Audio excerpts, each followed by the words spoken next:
Hey, I'm Alex Ratcliffe from Board Game Co., and today I'm reviewing Trinity of Reign from Godorous Games. This is a game that's currently or soon to be on Kickstarter, link in the description down below. And Trinity of Reign is basically an area control game.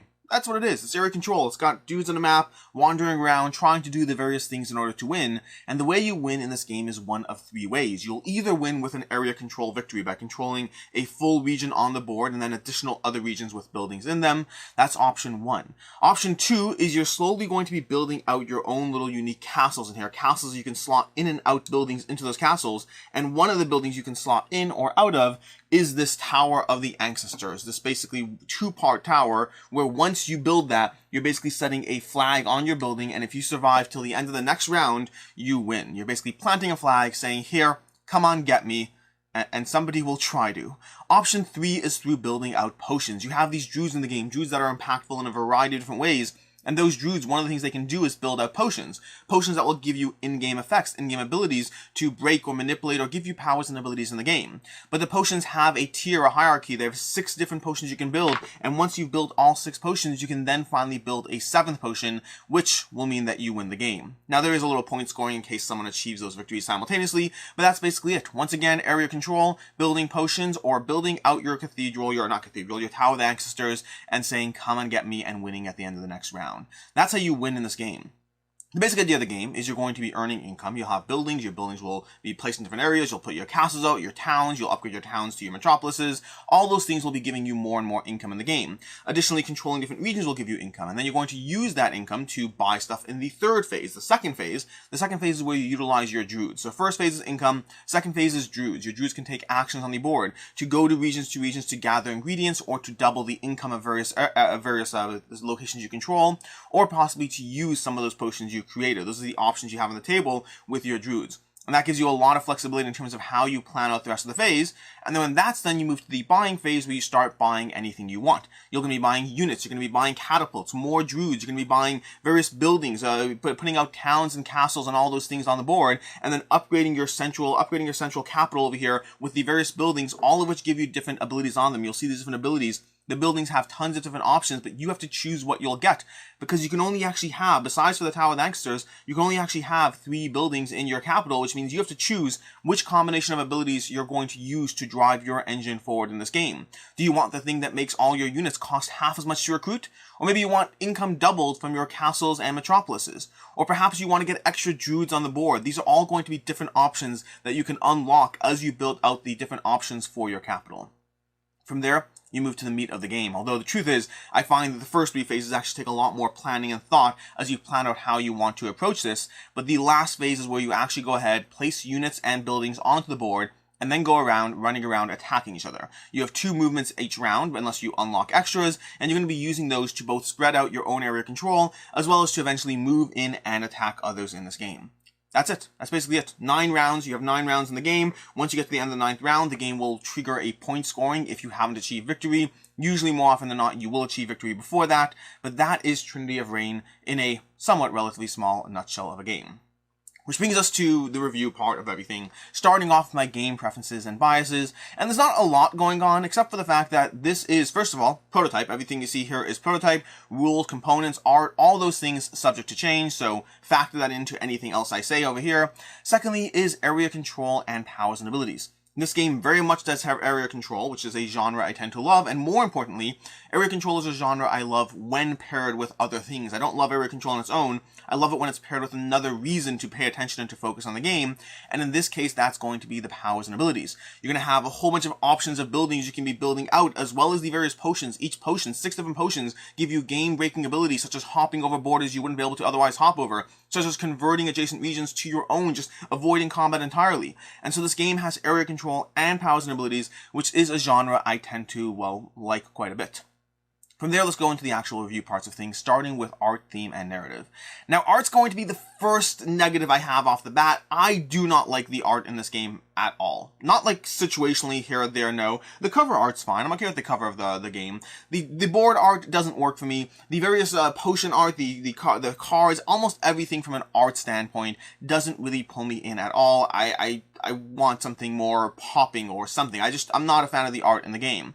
Now, the plus side is the components are off the charts, especially these castles over here. The way you have unique buildings to slot into your castles, that you can build out your castles and you can grab defensive little towers to put into your buildings to add even more defensive boosts. You're literally building out your options on the board. And then you have towns. You see, you'll have a town that starts off as a town, but then you can upgrade it to a metropolis. If I can find one over here, you put a little token over here that goes in there. Now it's a metropolis, and then you can grab a wall, putting it around it, and now it's a walled metropolis. Is earning you 3 coins every single round, plus having the defense you need to withstand assault, and that defense is so key in this game.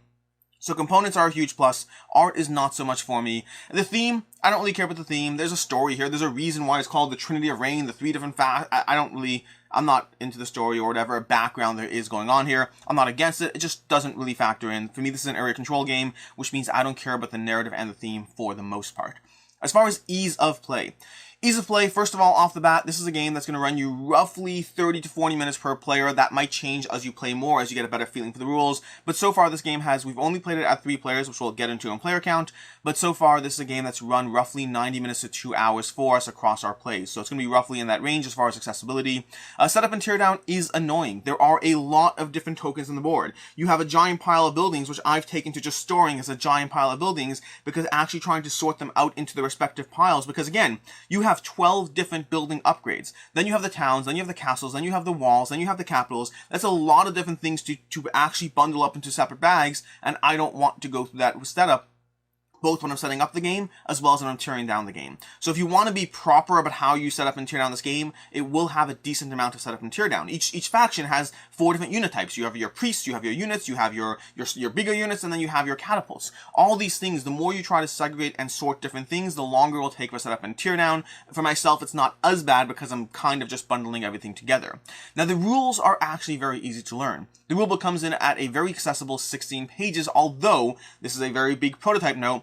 A lot of that accessibility comes at the cost of some lack of clarity around certain things. The rules in general, and some of this is a language thing in terms of generally when you have foreign games, they go through more of a translation. That translation is usually done post-production, not during the prototype phase. So there's still a lack of clarity around the English translation. So rules were actually very quick and easy to learn the game, but had a lot of questions as we played through the game that we had to house rule again and again and again. So it's pro and a con there. The game is very easy to teach. It's very sequential, very easy to cover. Hey, here's the 3 ways we win. Here are the things we do. Here's the sequence of play. Very easy to get people up and running in this game.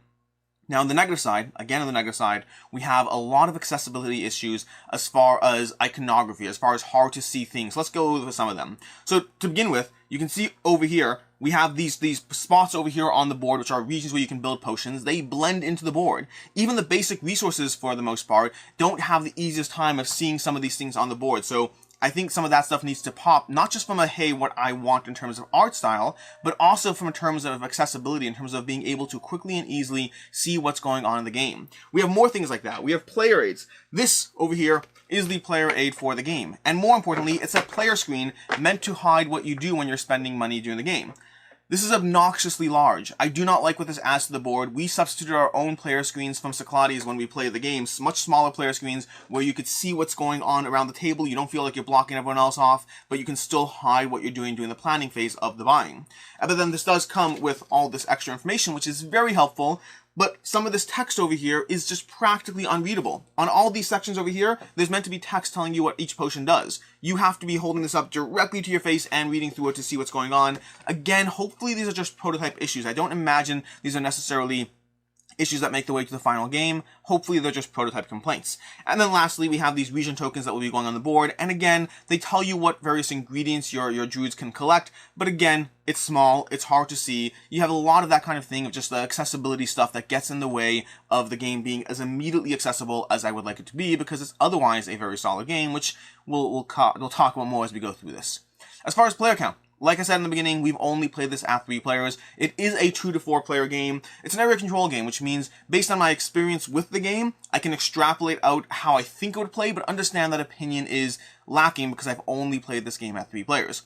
As a 2-player game, I imagine this would work based on what I've seen so far, but it will have that aspect, or will likely have that aspect, in which as one player gets better, you don't have any other players to balance it out. If one player is clearly driving towards a victory, you don't have other players combining to attack them to balance it out, which means it will likely have that rich get richer, poor get poorer concept as a 2-player experience. Past that, if you're able to stay neck and neck, I think it would work well at 2 players. You block off a section of the board, and then you go head-to-head doing the rest of it.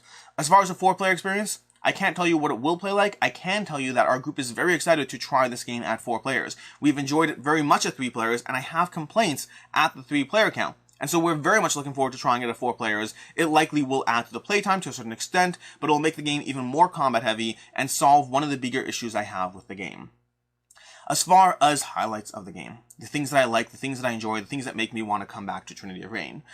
To begin with is the powers and abilities. We talked about this already. I said in the beginning, this is area control with powers and abilities. That is a genre I like, and it has area control with powers and abilities, and the powers of the potions are game-breaking in what they do. Each potion gives you some new way to just, you're like, well, that potion's not fair. So are all the other ones. If you get your hands on any potions, you will start building up competitive advantages that the other players don't have, at least at first. Now, as the game goes on, they may choose to acquire them all. But there's only so many potions you can actually activate on your turn anyway, so unless you're going for a potion victory, getting all the potions gives you flexibility, but it doesn't necessarily give you a boost past that. You're limited to being able to activate your potions based on the druids you have on the board. So when you have a limit of 2 druids, which you can break by getting a building, but when you have a limit of 2 druids, technically there's only a point having in 2 potions, except for the variability aspect of it. And then more important, those buildings. Those buildings, again, give you game-breaking ways to do things in the game. You can take extra income. Your catapults can do extra damage. We haven't talked about catapults in combat yet. But there's a whole bunch of things you can do in the game that you'll have a druids taking 2 extra actions. You can buy a single building for 4 money that will let your druids take 2 extra actions a turn. That is astonishingly game-breaking considering you can earn that money back in 2 seconds. But it's also one of the 2 buildings you can have in your capital, and you only have 1 capital. So it's not about the fact that it'll pay for itself, it's a question of what other building are you giving up at the same time. So it has a lot of that. The game has a strong defensive bias, which I like in area control games. I am used to playing a lot of area control games that heavily incentivize and reward attacking, and give you all the reason and reasons to rush towards attacking others, get victory points, get battle advantages, all those things. This game, Trinity of Reign, has a strong defensive play at hand. You can build up your castles, and you can build up your fortresses, and you can build up all these things that will make it harder and harder for your opponents to attack to, plus the fact that when your opponent attacks, you have an option. You can either retreat, or you can reinforce, pulling units from an adjacent region inside. So not only are you not caught off guard, you always have the option of reinforcing, which really gives you, the defender, a stronger advantage over the attacker, at least until they build up their forces. And then going to the defensive structures, one of the things I like of this game, let's just go through a general role structure. Let's say you're attacked by 4 soldiers, okay? So let's say you're attacked by 4 soldiers. I'm going to use the green dice just for simplicity, but strictly speaking, you would roll the red dice. Not that there's a difference, it's just red versus attacker, green defender. So let's say you have 4 soldiers attacking you. There are 0s and 1s on this dice. They roll and they get 2 hits, okay? 2 hits, that's good, okay? Great, they're going to take out 2 of your units. But if you have a defensive structure, if you have a wall around your town, if you have a castle, if you have a metropolis, a capital, you're going to roll defensive dice. For each wall, we'll get into a second, but let's pretend you have a basic wall. A wall will allow you to roll 1 white dice, which takes away from those attacks. So in other words, if you have a single unit that can fight back, and you need a single unit, otherwise they just march in and take it. If you have a single unit and you can fight back, you will have a wall that is contributing 1 to 4 defense to each attack, making it hard for your opponent to get through unless they have a very large force. And then the flip side is your opponent can bring catapults to the combat. Those catapults will negate your defensive rolls, thus meaning that you actually will die from their improved forces. But a single person with a wall can hold off a medium-sized army, which is very, very strong in this game, combined with the reinforcing, which means it won't necessarily be a single person. It might be 2 or 3 people at that place with a wall. So as long as you build defensively, as long as you build out those walls, build those castles, this game gives you a lot of strong defensive plays. Now, part of my highlights is the fact that it gives you a lot of ways to break those plays. Like I said already, there's potions. You could have a potion. If you have a druid next to a region, you can simply snap your fingers, utilize your potion, and kill 3 people. Again, giving you lots of ways to mitigate and power through things. Then there's the catapults. Those catapults can take away from that defensive aspect. Your defense, your opponent's defense only works as long as you're not bringing catapults to the battle. And so that's another balance of the game. There's a lot of strong offense, but there's a lot of strong defense, but a lot of rewarding offensive plays that break through that defense in the game. And then combine that with the powers and abilities, the general area control, and that's what I like about Trinity of Reign. As far as nitpicks, primarily the nitpicks are going to be the things I talked about already, the art, the accessibility, things that don't necessarily negatively impact my overall game experience, but are certainly factors in the game. Lastly, for nitpicks, I'd say that a scoring victory can be anticlimactic. Now, we have not yet had, in our plays, we have not yet had the game go through to the full end of 9 rounds, and to have a scoring victory that way. but you can have a scoring victory if two players hit an endgame condition at the same time. From there, it goes down to a scoring of who has this, you have these potions, I have these areas. It just feels a little less fun than, look what I built, or look at the potions, or look at the area control. When it devolves to a scoring victory, it feels a little bit anticlimactic. Still a solid game, but a little sour taste at the end of it. I don't have a good way to solve that, but worth noting. As far as meaningful critiques, things that really did take away from the experience, I only have one meaningful critique, and it's more of a complaint against area control in general, one that Trinity of Reign doesn't necessarily solve, but it's more of a general complaint, which is, as a 3-player game, area control games in general can fall victim to the idea that one player attacks the other because they have to. There's a reason. There's an area you're fighting over. Something's happening. One player attacks another, and then 2 players end up going back and forth for a round or 2 in combat, while the 3rd player thrives. You have 2 players attacking each other, while the 3rd player is not involved in that combat and is able to do better because they're not involved in that combat. This is a problem I don't see as much in 4-player games, because usually you have 2 players attacking each other, and then 2 other players attacking each other. You have another person who's strong enough to counter the other person who's thriving along the way. Now, again, Trinity of Reign is not a problem unique to Trinity of Reign, but there's nothing done in the game to necessarily prevent that or avoid that. It is a problem I have seen in our plays, where 2 people, if they get too locked into combat, the other player can do well. Now, a few rounds later, you now have the other players now ganging up against that player because they are now the stronger player. But sometimes that might not be enough, depending on how long that fight lasted, depending on how many resources were committed to the 2 of them. It may or may not be enough to actually take someone out, as additionally depending on when in the game it happens and how close you are to endgame. So that's a potential problem, area control in general, but in a 3-player area control in general. As far as final thoughts on Trinity of Reign, as far as final thoughts in this game, this is a game that is, to begin with, before I get to final thoughts, I want to say, as an additional note, that I am 100% unsure about the powers and balance of this game.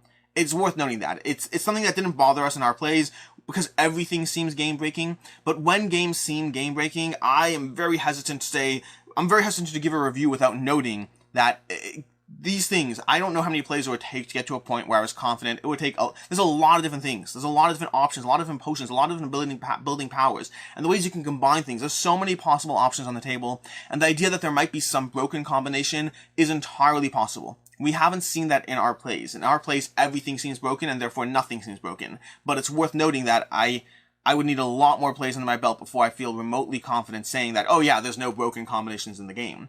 Additionally, it's worth noting that there are some things that are just mean, and I talked about it already briefly, but there's a lot of dice rolling for combat. The way the game handles the dice rolling makes it so that I don't have a problem with it at all. I like the combat, and I like the way it's handled, and I particularly like the defensive aspect of it. But if you don't like dice rolling for combat, this game does have dice rolling. You can have a smaller force beaten by you can have a larger force beaten by a smaller force because of the dice rolling.